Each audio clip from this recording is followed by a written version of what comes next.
Assalamualaikum warahmatullahi wabarakatuh.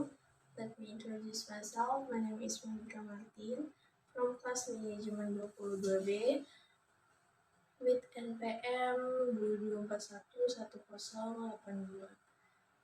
Today I will explain about uji 2 rata-rata or uji Mann-Whitney. Mann-Whitney U-Test. Mann-Whitney U-Test adalah uji non-parametris yang digunakan untuk mengetahui perbedaan median dua kelompok bebas apabila skala data variabel terkaitnya adalah ordinal atau interval atau rasio tetap tidak berdistribusi normal.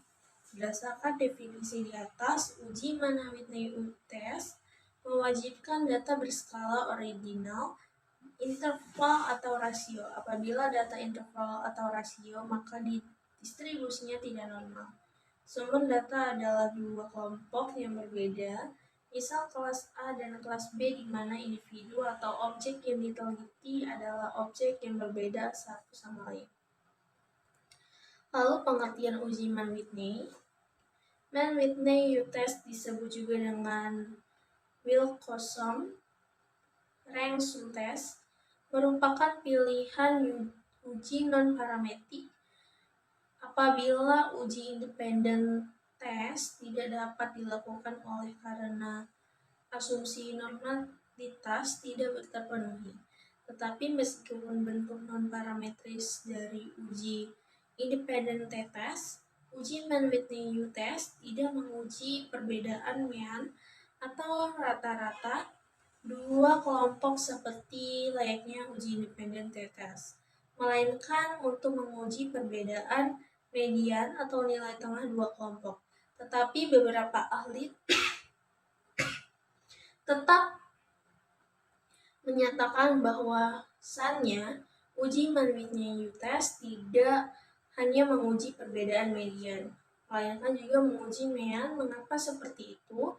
Karena dalam berbagai kasus median kedua kelompok bisa aja sama, tetapi nilai p-value hasil kecilnya yaitu lebih kecil dari 0,5, yang berarti ada perbedaan.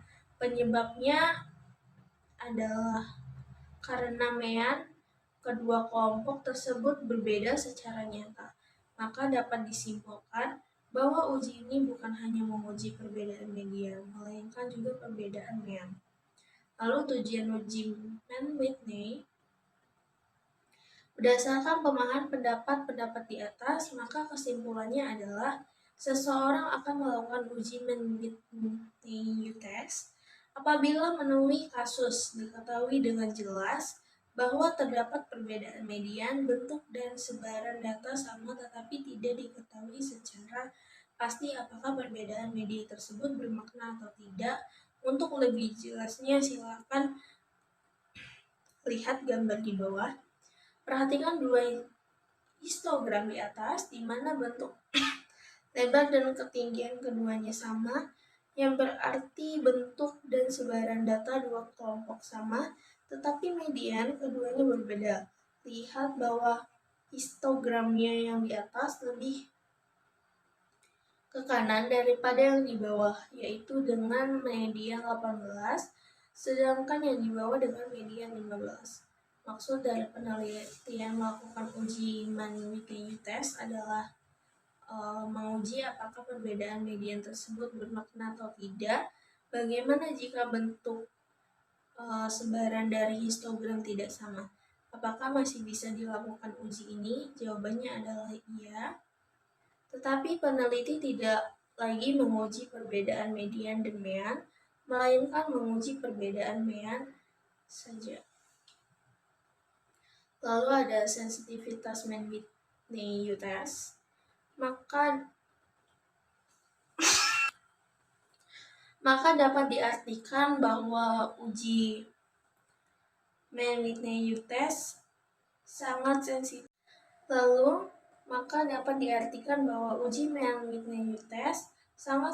Terhadap perubahan median. Sebagian pilihan lain adalah uji Kolmogorov, Smirnov, atau yang sering juga dengan disebut KEZ, untuk uji dua sampel bebas. Uji KEZ berbeda dengan MWU, di mana KEZ bukan hanya menguji perbedaan median dan mean, melainkan juga perbedaan variansi.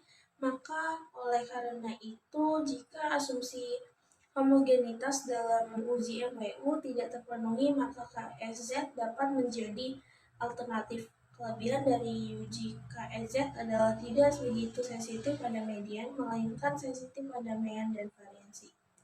Mengapa MWU dan KEZ berbeda? Jawabannya adalah karena kedua bekerja dengan cara yang berbeda.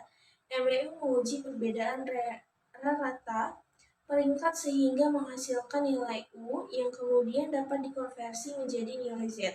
Sedangkan uji KEZ menguji perbedaan pada distribusi kumulatif. Oleh karena itu, sebelum Anda memilih uji mana yang tepat, sebaiknya Anda memahami lebih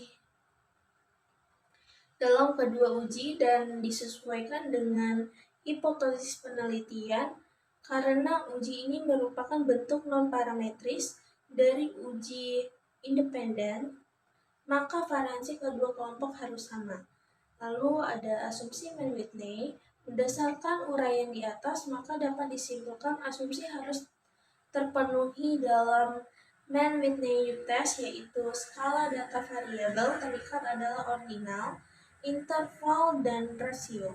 Apabila skala, interval, atau rasio asumsi normalitas tidak terpenuhi, atau normalitas dapat diketahui setelah uji normalitas.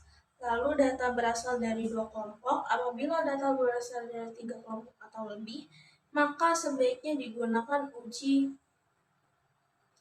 Kruskal-Wallis.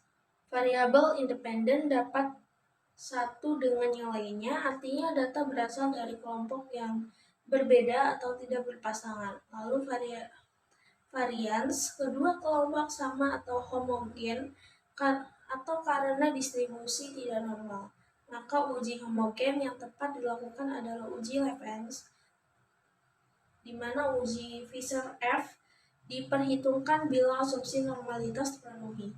Asumsi poin 1, 2, dan 3 memerlukan uji tersendiri, sedangkan poin 4 jelas perlu sebuah uji yang dapat menentukan apakah dua kelompok memiliki variansi yang sama atau tidak, yaitu disebut dengan uji homogenitas. Mungkin itu saja yang bisa dapat saya sampaikan. Terima kasih. Wassalamualaikum warahmatullahi wabarakatuh.